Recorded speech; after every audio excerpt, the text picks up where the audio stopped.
iblis paling senang kalau ada orang kaya sombong. Lebih senang lagi iblis kalau ada orang miskin sombong. Mentang-mentang ada ilmunya. Nih, satu-satunya ustadz di sini ya. Semua mesti ngaji sama gue. Kalau nggak ngaji sama gue, Islamnya kurang tapi bener. Sombong karena ilmu. Sombong karena pangkat.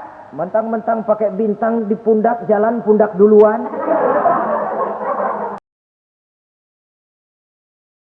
Assalamualaikum warahmatullahi wabarakatuh. Waalaikumsalam warahmatullahi wabarakatuh. Bismillahirrahmanirrahim. Alhamdulillahi rabbil alamin. Wassalatu wassalamu ala ashrafil anbiya'i wal mursalin.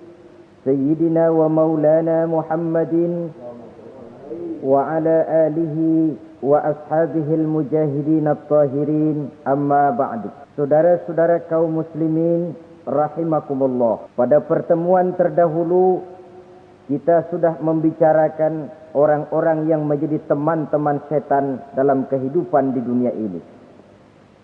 Maka pada pertemuan kali ini kita akan membicarakan tentang siapa yang menjadi musuh-musuh setan di dalam kehidupan.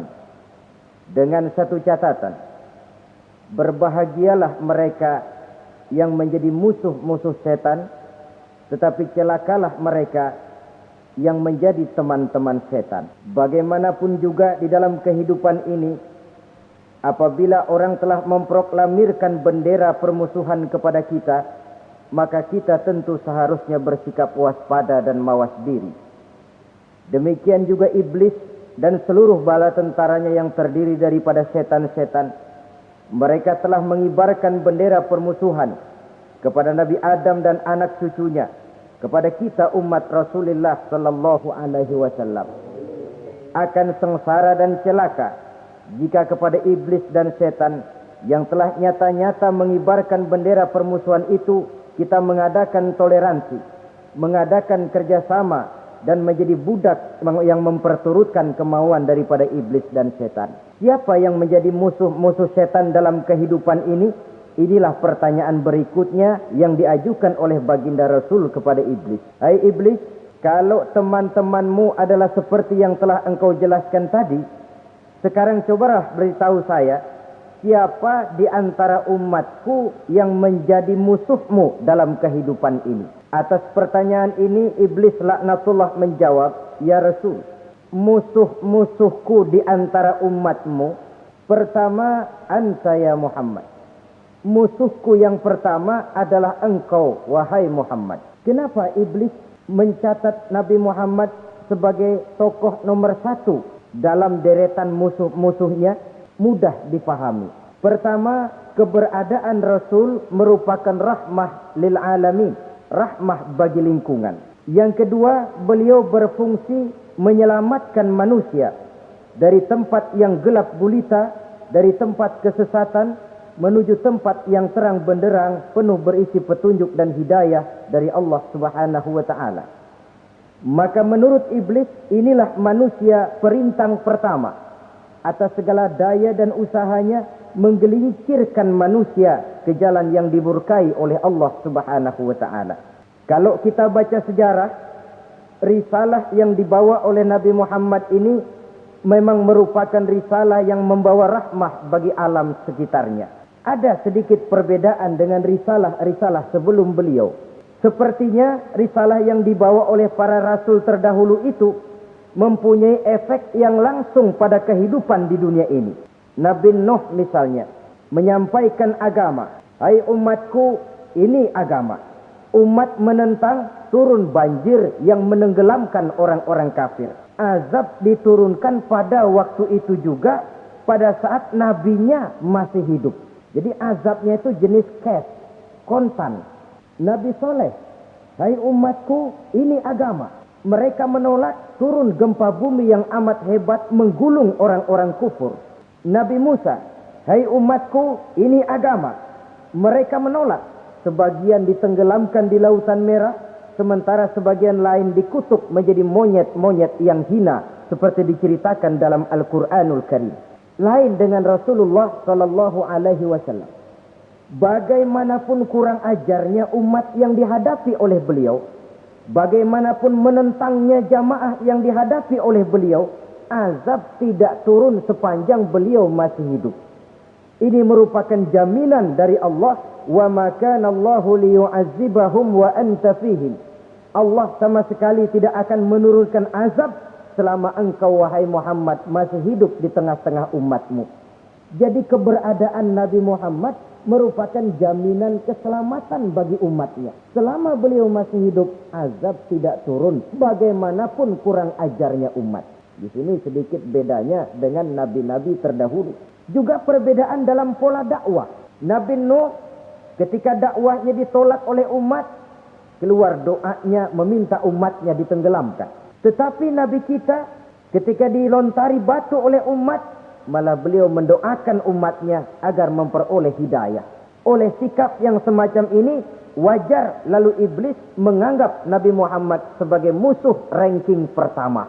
Yang kedua, siapa musuhmu di antara umatku?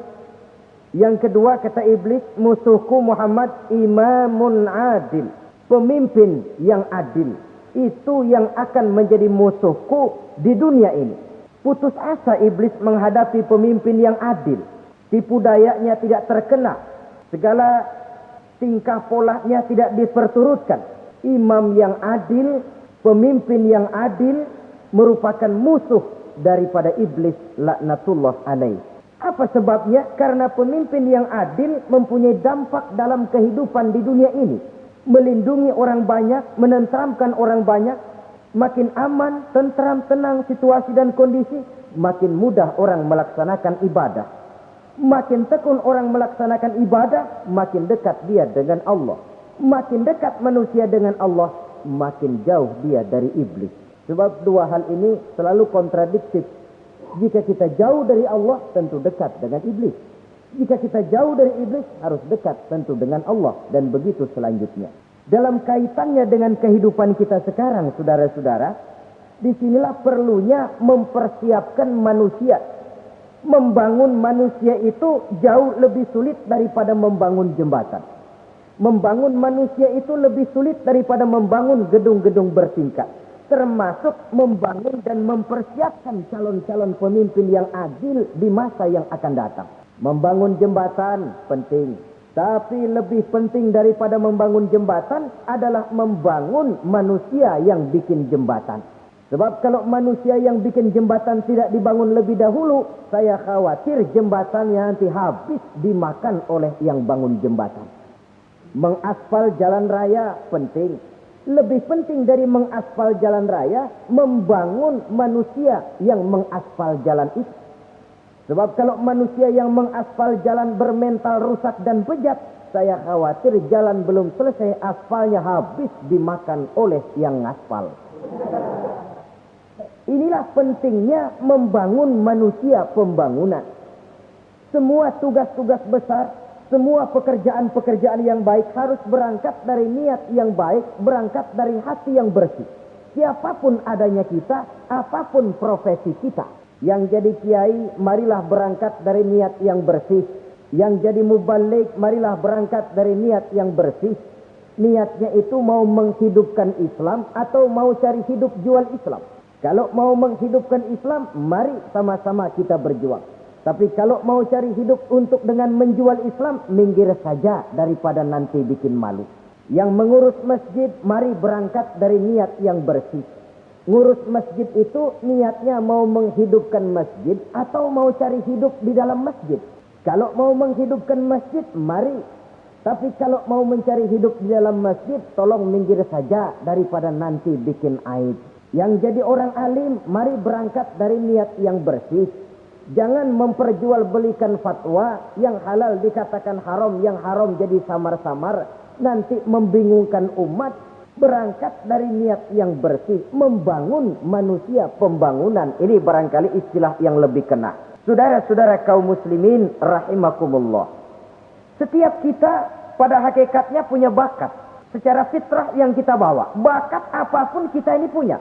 Saudara punya bakat jadi pemimpin, saudara pun punya bakat jadi pengkhianat. Saudara punya bakat jadi orang soleh, saudara juga punya bakat jadi orang salah. Saudara punya bakat jadi orang besar, saudara pun punya bakat jadi orang hina. Seluruh bakat ada di dalam diri kita. Tinggal nanti pertumbuhannya mana yang lebih subur. Saudara punya sifat berani, saudara pun punya sifat takut. Seberani-beraninya orang mesti ada sifat takutnya. Nanti mana yang tumbuh lebih subur? Kalau takutnya tumbuh lebih subur, dia akan jadi orang penakut. Kalau beraninya yang tumbuh lebih subur, dipupuk oleh lingkungan, pendidikan dan sebagainya, dia akan tumbuh jadi orang pemberani. Oleh karena itu, agama merupakan lingkungan yang subur untuk menumbuhkan benih-benih yang baik yang kita bawa bersamaan dengan lahirnya kita ke alam dunia ini. Setiap kita, saya, saudara, punya bakat jadi pemimpin, punya bakat jadi pengkhianat, punya bakat jadi pengabdi, punya bakat jadi koruptor, punya bakat jadi pemelihara, punya bakat jadi perusak. Tinggal nanti lingkungan pendidikan yang menumbuhkan mana yang tumbuh lebih subur. Kalau lingkungan saudara, lingkungan maling, maka sifat pengkhianat akan tumbuh lebih subur. Kalau nanti saudara jadi pemimpin, insya Allah korupsi.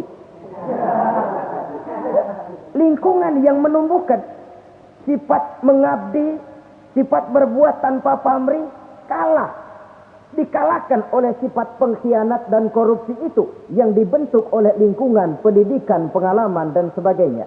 Oleh karena itu, secara dini agama menanamkan, menyuburkan fitrah-fitrah yang baik yang kita bawa bersamaan dengan hadirnya kita dalam kehidupan ini. Sebab itu seorang penyair bernama Syauqi mengatakan dalam sebaik syairnya, waladatka ummuka ya ibna adam bakian wan nasu haulaka yadhakuna surura. Hai manusia, pada saat kamu dilahirkan kamu menangis dan orang lain di sekelilingmu ketawa. Kakek senyum dapat cucu baru, paman gembira dapat keponakan baru, sementara kita yang lahir menangis. Betul apa benar? Apa ada saudara yang begitu dilahirkan terus nyengir? Saya kira kabur dukunnya itu. Setiap kamu hai manusia lahir dalam keadaan menangis, orang sekelilingmu tertawa. Karena itu katakan kepada mereka yang senyum di sekelilingmu, hai manusia, pada saat saya dilahirkan saya menangis dan kamu semua tertawa. Baik manusia. Tapi nanti pada satu saat harus terjadi kebalikannya. Kalau dikala saya lahir saya menangis dan kau semua senyum, nantilah manusia. Kalau satu saat saya meninggalkan alam dunia ini, saya akan berangkat dengan senyum. Dan kalian semua akan berurai air mata. Kalau perlu dari Sabang sampai Merauke kibar bendera setengah siang. Kalau perlu, jangan terbalik. Kita mati melotot orang malah gembira. Karena hidup selalu membawa sifat-sifat yang merusak. Inilah orang kedua yang menjadi musuhnya iblis dan beruntung menjadi musuh iblis. Siapa? Imamun adil. Pemimpin yang adil. Saudara-saudara kaum muslimin rahimakumullah. Yang ketiga musuh iblis, ghaniyun mutawadhi. Orang kaya yang rendah hati. Orang kaya yang tidak sombong. Kaya apa saja. Baik kaya oleh karena ilmu. Orang yang kaya karena ilmu disebut orang alim. Baik kaya karena materi. Orang kaya karena materi dinamakan hartawan. Baik kaya karena kedudukan. Orang yang kaya karena kedudukan dinamakan pejabat. Orang kaya yang rendah hati itu musuh iblis. Beruntung dia menjadi musuh iblis. Iblis tidak senang ada orang kaya tidak sombong. Tapi iblis paling senang kalau ada orang kaya sombong. Lebih senang lagi iblis kalau ada orang miskin sombong. Masya Allah. Orang kaya sombong, walaupun iblis senang, orang masih bilang pantas saja dia sombong kaya, apaan aja punya. Udah miskin sombong, kira-kira yang disombongin apaan? Dalam segala bentuknya sombong ini Allah tidak senang. Tapi iblis senang. Kenapa? Karena sponsor sombong iblis. Kan yang pertama kali sombong iblis toh. Ketika disuruh sujud kepada Nabi Adam, dia nggak mau. Ini kesombongan pertama yang terjadi dalam sejarah. Ketika ditanya, kenapa kau tidak mau sujud iblis? Saya kan dibikin dari api, Adam dari tanah. I am the best. Saya lebih hebat daripada iblis, daripada Adam. Adam baru kemarin dibikin, saya sudah lama. Kata Allah, kamu sombong iblis, ini surga bukan tempat orang sombong, keluar. Terusir dia dari surga. Jadi kesombongan pertama adalah kesombongan yang dilakukan oleh iblis. Dan dia tanamkan itu kepada kita supaya jadi orang sombong. Karena itu sombong ilmu Allah nggak senang, tapi iblis senang. Mentang-mentang ada ilmunya. Nih, satu-satunya ustadz di sini ya. Semua mesti ngaji sama gue. Kalau nggak ngaji sama gue, Islamnya kurang tapi bener. Sombong karena ilmu. Sombong karena pangkat. Mentang-mentang pakai bintang di pundak, jalan pundak duluan. Yang wajar saja hidup ini. Sombong harta pun begitu. Kaum muslimin rahimakumullah. Orang kaya yang rendah hati dimusuhi oleh iblis. Tapi dicintai Allah, dicintai Rasul, dicintai malaikat. Caranya bagaimana? Kembali kepada satu kesadaran. Bahwa pada saat terlahir ke alam dunia ini, tidak ada yang pernah kita bawa. Kalau sekarang kita punya rumah, punya kebun, punya kendaraan, punya pabrik, punya segala macam benda. Apa itu? Titipan. Pada satu saat akan diambil kembali oleh yang menitipnya.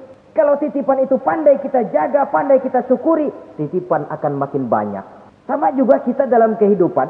Kalau orang bisa kita percaya, saya mau pergi ke luar negeri, rumah saya titip kepada tetangga.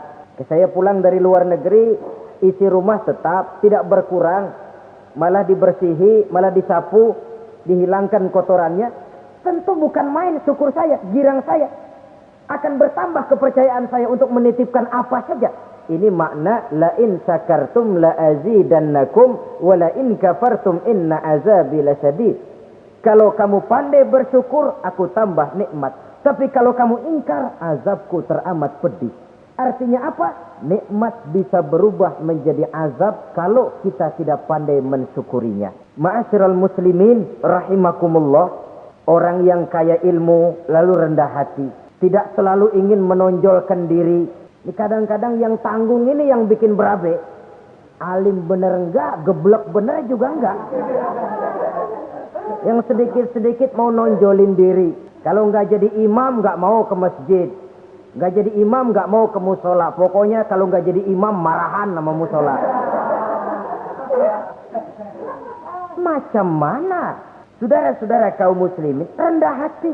Tidak selalu ingin menonjolkan. Sebab orang yang selalu ingin menonjolkan dirinya, biasanya orang yang kekurangan kepercayaan kepada kemampuan dirinya sendiri. Dia selalu ingin dinomorsatukan. Dia selalu ingin ditempatkan pada ranking teratas. Dia tidak percaya diri. Orang yang percaya diri dapat bersikap wajar dalam kehidupan.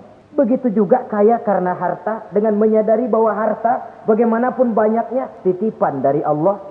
Pada suatu saat akan kembali. Dia harus dimanfaatkan sesuai dengan kehendak yang menitipnya. Begitu juga kaya oleh karena pangkat, kedudukan dan jabatan. Pada suatu saat jabatan itu akan hilang dari diri kita. Karenanya sering saya jelaskan bahwa pangkat di dunia ini yang paling tinggi pensiun. Titel yang paling akhir almarhum. Saudara setuju atau tidak, titel itu akan saudara dapat. Bagaimanapun kita cinta kepada pangkat, kedudukan, entos pada akhirnya suatu saat akan sampai kepada posisi yang namanya pensiun. Kalau sadarlah kita kepada pemikiran ke arah sana, maka untuk mencapai kekayaan, baik kekayaan harta, kekayaan kedudukan, tidak lalu menghalalkan segala cara untuk mencapai tujuan. Tapi dibatasi oleh norma dan kaedah yang harus dia taati, baik kaedah agama maupun kaedah bernegara. Inilah orang ketiga yang menjadi musuhnya iblis, orang kaya yang rendah hati, orang kaya yang tidak sombong. Yang keempat, saudara-saudara, tajirun shadiq, pedagang, pengusaha yang jujur. Iblis gedek betul. Benci bukan main sama pengusaha, sama pedagang yang jujur, yang tidak ngurangi timbangan, tidak nipu pembeli, tidak barang yang jelek dibilang bagus, atau yang bagus di atas, yang jelek di bawah, atau dicampur yang baik dengan yang jelek supaya kelihatan semuanya jadi baik. Semua orang ingin untung. Tidak ada kecuali siapapun orangnya. Dan itu wajar.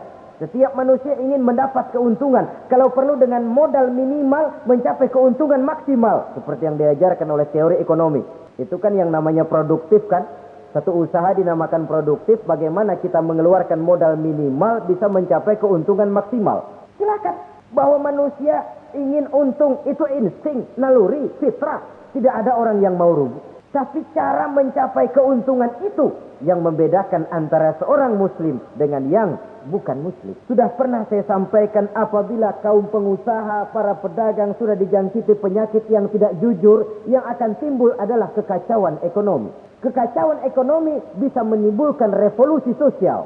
Dan revolusi sosial merupakan kiamat satu generasi. Semua kericuhan hampir bermuara dari perut. Dan itu ekonomi. Orang nodong perut.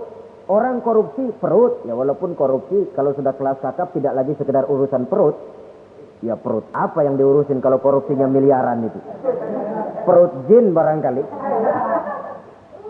Saudara-saudara kaum muslimin rahimakumullah.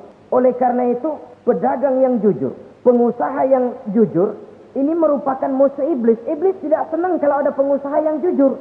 Iblis tidak senang kalau ada pedagang yang jujur.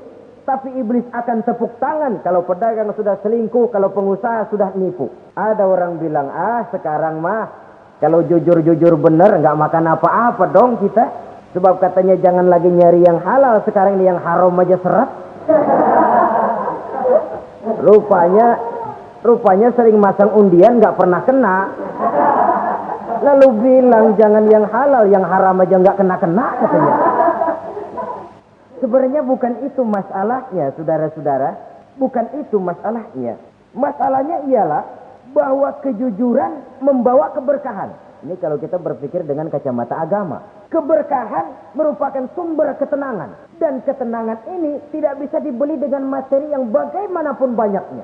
Walaupun kita punya percetakan duit, ketenangan itu nggak bisa dibeli. Jangankan cuma punya duit banyak, percetakan duit saudara punya, mau membeli ketenangan yang berasal dari keberkahan, sulit. Jadi kejujuran membawa keberkahan, keberkahan membawa ketenangan. Jangan macam dulu tukang sol sepatu. Ditanya oleh temannya, bang ngesol satu hari dapat berapa? 200 rupiah. Sembayang nggak? Enggak. Islam? Islam, kalau Islam Kata temannya, sembayang dah, kali aja besok dapat rezeki lebih banyak. Yang benar, iya. Sebab kalau orang sholat itu Allah dekat, nanti rezekinya ditambah. Bener. Subuh sembayang dia. Di sembayang sarapan berangkat ke tempat dia ngesol, mangkal. Dari pagi sampai jam 11 belum ada juga yang ngesol. Mulai bimbang hatinya. Katanya kalau sembayang rezeki tambah. Tadi sembayang subuh sampai gini hari belum ada yang ngesol. Cobaan kali, sabar. Datang sholat zuhur. Habis zuhur nunggu lagi, belum juga ada yang datang ngesol. Udah mau pulang hampir maghrib baru datang seseorang, dan ini sendal jepit putus.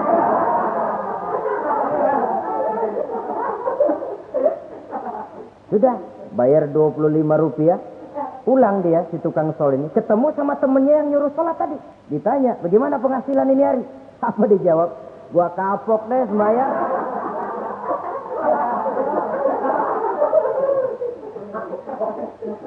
Kemarin nggak sembayang dapat 200, sekarang begitu sembayang gigo.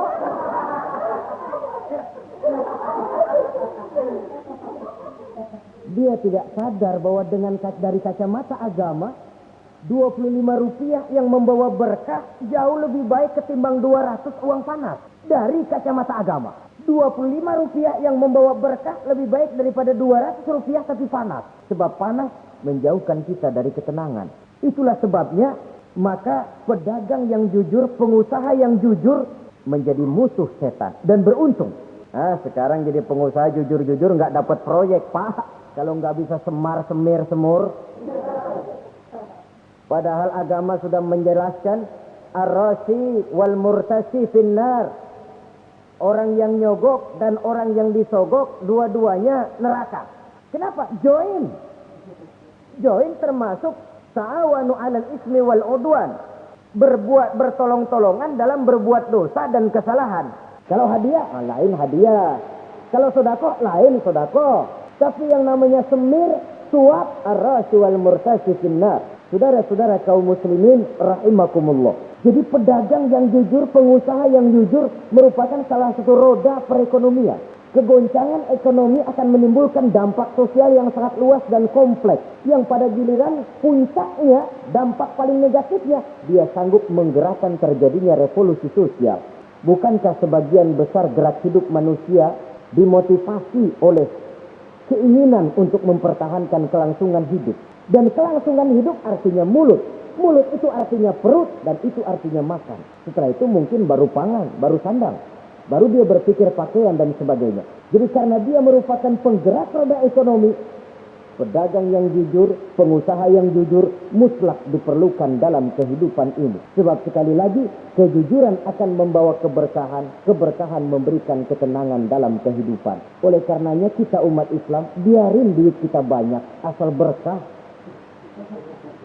Itu tentu idealnya. Ketimbang dikit tidak berkah, lebih baik ia banyak, ia berkah. Dan keberkahan itu datang lewat kejujuran. Kejujuran ini sudah dicontohkan oleh Rasul pada saat beliau berniaga ke negeri Syam. Dikala berumur 9 tahun, bahkan dikala berumur 25 tahun, seketika membawa dagangan Sayyidatuna Khadijah yang kelak jadi istri beliau.